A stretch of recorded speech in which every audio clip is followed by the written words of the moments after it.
Okay,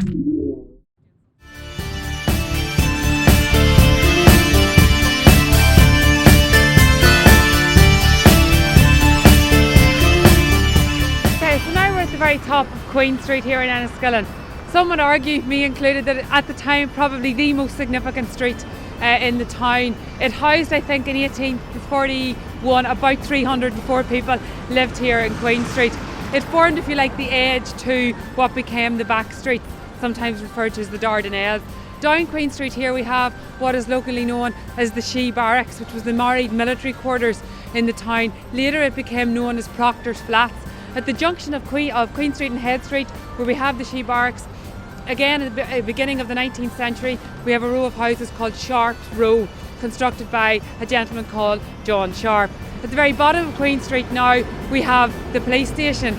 And perhaps the most unfortunate thing now about the police station is the fact that there's so much cladding at the front, we fail to see the beauty of the building.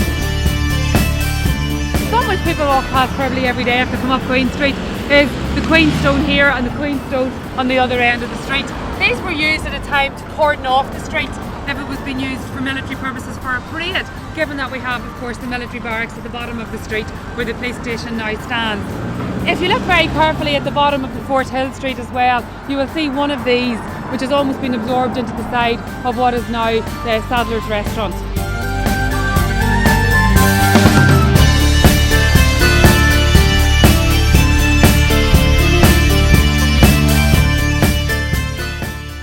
Okay, so we're now in Wesley Street, one time known as Hospital Lane, one time known as Preaching Lane, and eventually then changed by the town commissioners to Wesley Street.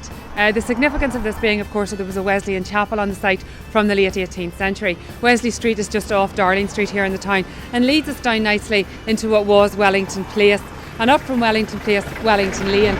The lovely thing about Wellington Lane is that locally it became known as Straw Lodge because of the number of stables that were here to store the straw, because cavalrymen were of course based here near to the castle, linking again of course with the military history of the town. The streets in Wellington Place are all gone. They were knocked down to facilitate the bypass here again in the early 1970s. Wellington Place at its prime really had the most impressive houses in Enniskillen.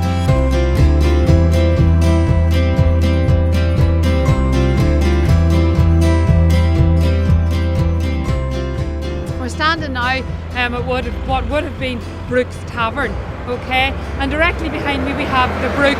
It was originally called Brook Street but became known locally just as the Brook.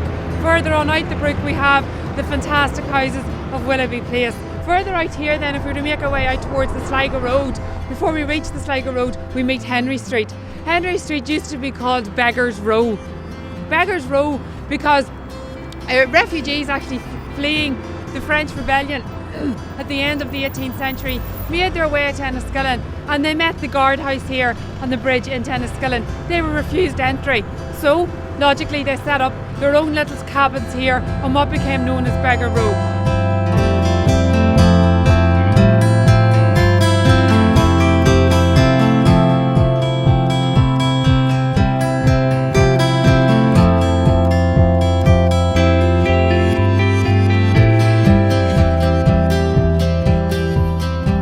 Simple things like a street name can tell us about the history of Enniskillen, the history of the town itself.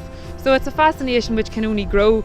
The unfortunate, or maybe the fortunate thing is that one lane can have 4, 5, 6 names, none of which in some instances ever appear on a map and are known really only to locals. So it's an area of interest which really only can grow.